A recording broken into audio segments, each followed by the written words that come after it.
माध्यम से कहा कि सौभाग्य और गर्व दोनों एक साथ है। सौभाग्य ये है कि हमारे क्षेत्र के लोकप्रिय विधायक एमएलए साहब श्रीमान आज्ञा जी आज हम सबके बीच में हैं और इतने अमूल्य और इतने बिजी शेड्यूल में से निकाल के टाइम निकाल के आना और पहुंचना और ये कमिटमेंट के साथ कि मैं आऊंगा, ये बहुत बड़ी बात है। और हम सब आपका स्वागत चाहते हैं। तहे दिल से विद्यालय परिवार आपकी उपस्थिति को फील करता है, आपकी उपस्थिति प्रेरणा देती है। माननीय शैलेंद्र जी का भी स्वागत, अभिनंदन। अनिल जी जो कि इस पूरी जो प्रोग्राम है इसकी संरचना से लेकर के भारतीय साहित्य की प्रणता से लेकर के जो अभियान चला रहे हैं, आपका भी हार्दिक स्वागत मंच से करता हूं। एक बार हमारे एमएलए साहब के लिए, पूरे मंच के लिए एक बार जोरदार प्रदर्शन करने के लिए माननीय एमएलए साहब ये प्रेरणादायक उपस्थिति है। भारतीय संस्कृति का जब भी विषय वस्तु आती है, सबका एक मन रहता है कि मैं पहुंचूं, देखूं और आगे और इस प्रोग्राम को बढ़ाने के लिए कोशिश करूं कि संस्कृति को हम और आगे कहां ले जा सकते हैं। जैसा कि मैं आपसे बात कर रहा था कि यूनान विश्व निर्माण सब मिट गए जहां से बाकी मगर है अभी नामो निशान हमारा। कुछ बात है कि हंसती मिटती नहीं हमारी, सदियों से रहा है दुश्मन दौरे जहां हमारा। और मैं आपको बता दूं, आप किसी भी देश में चले जाए, घूम करके आए, चाहे नियाग्रा चले जाए, नियाग्रा फॉल अमेरिका जाके आ जाए, चाहे किसी भी कंट्री में जाके आए, और मैं सिर्फ इतना सा कहूंगा कि आप चित्रों के किले पे जाके आपको डिफरेंस पता लग जाएगा कि जो हमारी विरासत है, जो हमारी संस्कृति, इसके क्या मूल्य है। ये मीरा का जहर ऐसे ही अमृत नहीं बन जाता। इसके पीछे जो प्रयास है मीरा के, इस धरती पे जितने प्रयास ईश्वर को साधने के लिए किए गए, किसी धरती पे नहीं। ईश्वर की खोज इस धरती पे दुनिया में जितनी हुई, कहते हैं कि जब आपको मोक्ष चाहिए ना, तो एक बार भारत में जन्म जरूर लेना। ये मेरा व्यक्तिगत अनुभव है। अगर आपको जीवन में मोक्ष लेना, चाहे कितने देशों में आप घूम के आ जाओ, जन्म ले लो, लेकिन एक बार आपको इस देश में आना पड़ेगा, जन्म लेना पड़ेगा, और तब जाके आप आदमी अपनी जीवन से मोक्ष पाते हैं। ये मीरा की धरती है, ये कबीर की धरती है, ये मेवाड़ है, ये राजस्थान है, उसके बाद राजस्थान का साहित्य आंदोलन है, उसके बाद पूरा भारत है। इतने सारे विभिन्न फूलों का मतलब ये कि अलग अलग कल्चर, 30,000 जातियां, 30,000 जातियां इस देश में निवास करती हैं। और 30,000 जातियां नहीं, 30,000 25,000 उपजातियां बताते हैं, 3,000 भाषाएं बोली जाती हैं। और ये कैलकुलेटेड है, इसका एस्टिमेट कुछ भी नहीं है, कोई फिक्स नंबर नहीं है, ये सिर्फ एक कैलकुलेटेड नंबर है।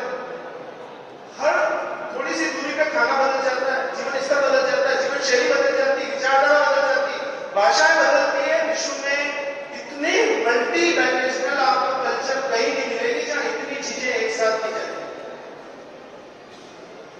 तो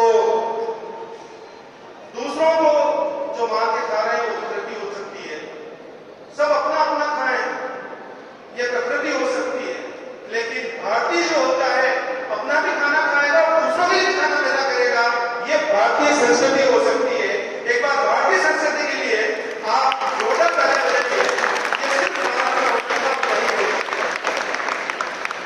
ये सिर्फ इस अभियान की आवश्यकता है।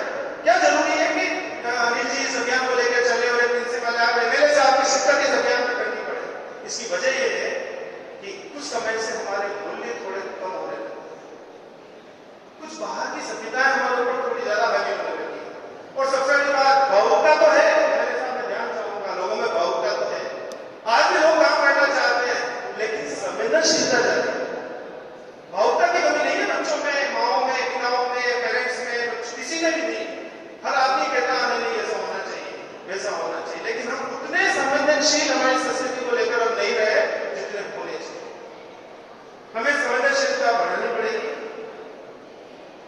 यहाँ पे फाया, रेंगसा, ऐसे चीनी यात्री यहाँ इंडिया में आकर के नालंदा यूनिवर्सिटी में आकर उन्होंने पढ़ा। क्या संस्कृति सभ्यता रही है।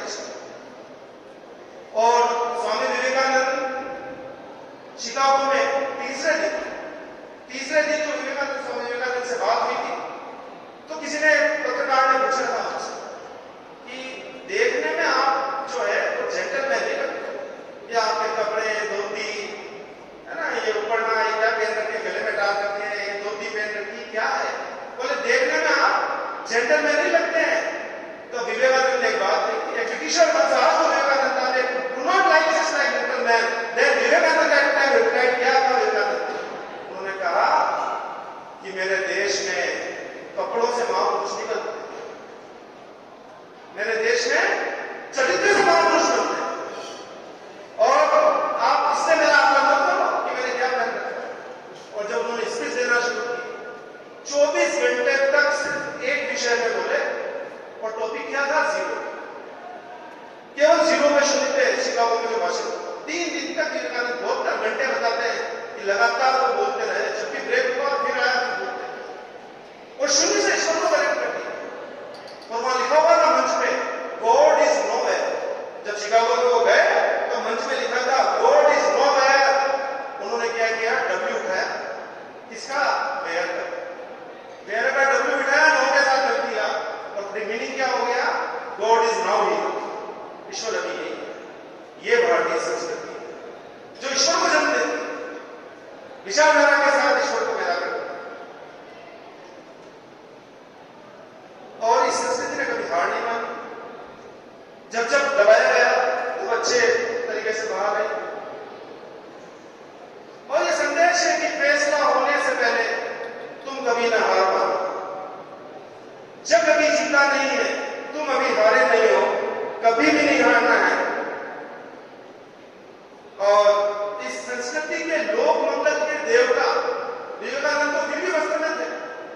इस संस्कृति का लोक मंगल का देवता तो निर्वस्त्र है, और वो केवल एक छोटा सा वस्त्र धारण करता है, भगवान शिव। यानी कि इस संस्कृति का जो लोक मंगल है वो सबसे बड़ा व्यक्ति है, उसने भी वस्त्रों से नहीं अपने ज्ञान से अपना प्रतिनिधित्व किया है।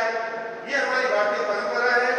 मैं बहुत अधिक समय लूंगा तो जो हमारे सभी जो स्पीकर्स हैं, जो मुख्य रूप से आए हैं, क्योंकि मैं तो डेली इस मंच पर बोलता हूँ, ये अपने स्नो का ही मंच है, तो मुझे जब भी आमंत्रित किया जाता है, लेकिन मैं सुनाने के लिए नहीं, सुनने के लिए बैठा आया हूँ। लेकिन ये मुझे कहा गया है कि मैं आपका स्वागत करूं, तो आप सभी का हार्दिक स्वागत, अभिनंदन। भारतीय संस्कृति आत्म सुधार के लिए होती है, प्रतिज्ञता के लिए होती है, आध्यात्मिकता का जन्म देने के लिए है। छोटे संकल्प करें, अच्छे संकल्प करें, जीवन को आगे बढ़ाएं, नई प्रेरणाएं सीखें, माता पिता का सम्मान करें, और छोटी छोटी बातें जो आज आपको लगती है कि कहीं गलत है, उनमें कहीं सुधार करें। सफलता असफलता स्थायी नहीं होती है, सफलताएं असफलताएं बदलती रहती है, लेकिन दृष्टिकोण स्थायी होता है। अच्छे दृष्टिकोण को पैदा करें। जीवन में संतुलन जरूरी है। पैसे मिले ना मिले, रिश्ते सुधारें, संतुलन पैदा करें।